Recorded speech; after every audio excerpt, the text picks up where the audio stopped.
do you think it was a mistake to blame British intelligence for this? And by the way, my second question, are there from time to time tweets that you regret? Probably wouldn't be here right now, but very seldom. We have a tremendous group of people that listen, and I can get around the media when the media doesn't tell the truth, so I like that.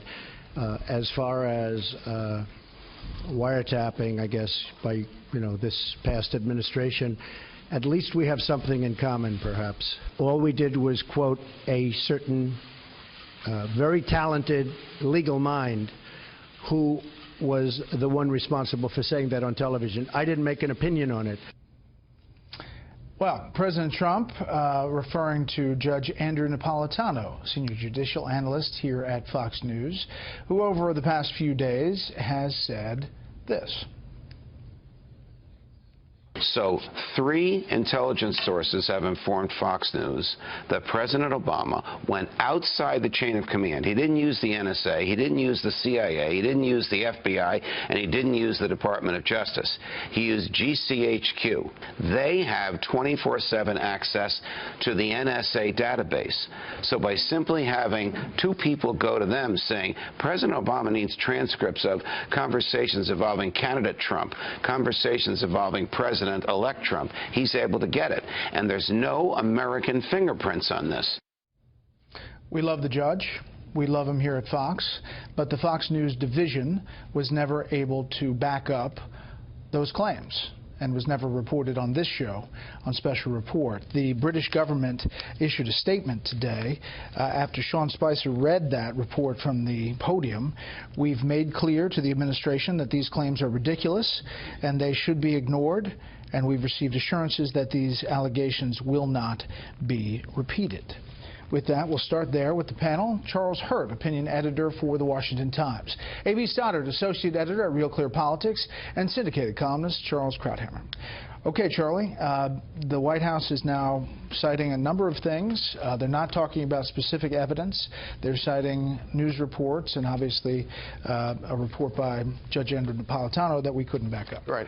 And, honestly, from the beginning with the first tweet and the follow-up tweets from the president on that otherwise sleepy Saturday morning, it was clear from the beginning he was referring to news reports. He was referring to an online news report about the FISA warrants, one that was denied and one that was accepted, approved. And then he was also talking about some of the other surveillance. It was clearly not wiretapping, but other types of surveillance that was written about in the New York Times and the Washington Post.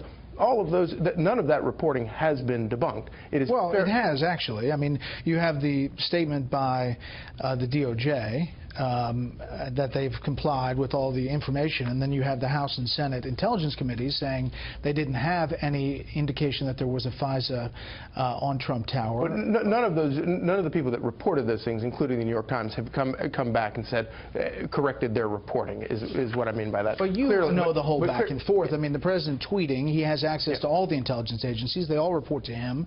He could pick up the phone and find out the real information. Oh, absolutely. And of course, this is I think the biggest legitimate charge against him is the fact that you do have access to this information. But on the other hand, can you imagine if he did do that? The media goes crazy over this. Imagine what would happen if he did do that and he demanded that these FISA records were made public, which of course he could do, and I wish he would. I think it would be, it would either prove him wrong or prove him right, but at least it would prove that he is interested in getting at the truth. Well, he says something else is coming out in the next couple of weeks, is what he told Tucker Carlson. We'll see what that is. A.B., the bottom line here is we are now at 2 weeks of dealing with this issue where there's a lot of things that are going on around the world. Right. It was really amazing to watch him with Chancellor Merkel today, not only refusing to give her a handshake in the Oval Office, but at that press conference when this wiretap discussion is going on, which is an international embarrassment.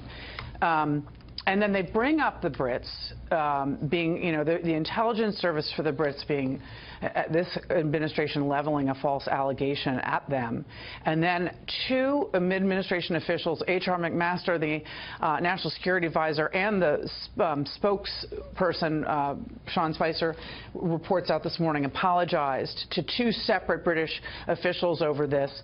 And then later on today, Sean Spicer, the White House press secretary, said, no, we didn't apologize.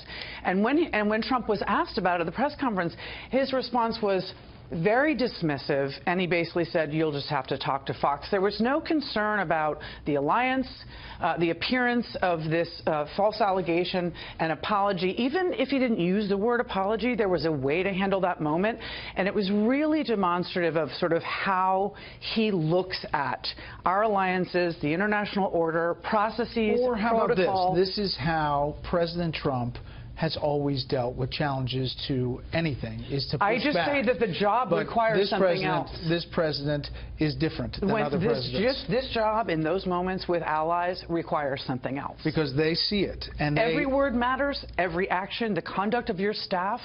It's not to be blown off. All right, Charles, quickly, I want to turn to NATO. Do you have something on this? Well, this is just, it's a farce now. The idea that we have in this town, the media, the agencies, the Congress are running around chasing their tails on a story that everyone knows is not true, but having to pretend that it might be because he's the president when we know how it's going to end. And the one thing about the GCHQ, we've got a lot of real enemies in the world. Do we really have to go around antagonizing our best allies?